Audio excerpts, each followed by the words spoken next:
5. 1, 2, 3, 4, and. Getting Seth proper support can feel like a game of chance for his mum Jenny. Seth has ADHD and autism. There is a plan in place for his care. The 10-year-old hasn't been to school for months though, as Jenny doesn't think a mainstream school is the right environment for him. It's just been a constant battle, facing barrier after barrier and with minimal support. We've found the best support that we can find would always be from charities rather than statutory services, which is really unfair. Would you say the system's broken? Beyond broken, it needs a full overhaul to look at every aspect. You know, it's failing families completely, it's failing Seth.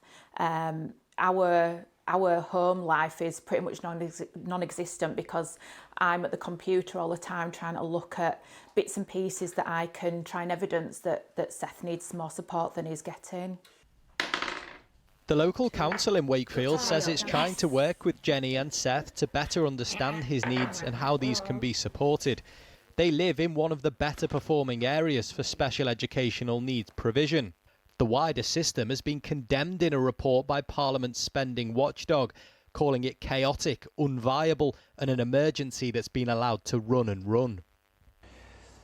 Since 2015, schools have seen an extra 1 million pupils receive SEN support. In that time, there's been a 140% increase in the number of children with an education, health and care plan. Trying to keep up with that demand has left councils across England facing an estimated £4.6 billion black hole. And now, almost half of local authorities are at risk of going bankrupt by next year. What do I mean by mingle then, do you think? Mixed up, yeah? Day to day, there's dedicated support for children with SEN at this mainstream secondary school in Sheffield. This doesn't happen everywhere though.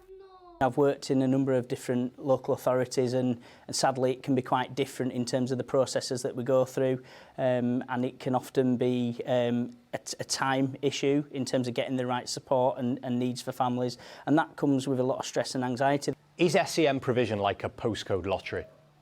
I think there's inconsistencies, most definitely. I think it's about understanding the system. I was at a SEND conference not long ago and they kept talking about the need to fix the plane whilst it's in flight.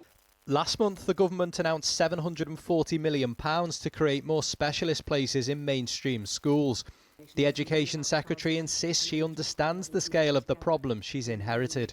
We have let down so many children and families in our country, the families who have lost confidence in the system, the children who are not getting the outcomes that they deserve. So nothing's off the table in terms of what we consider around what reform will look like. Today's report calls for urgent action. Children like Seth cannot afford to wait.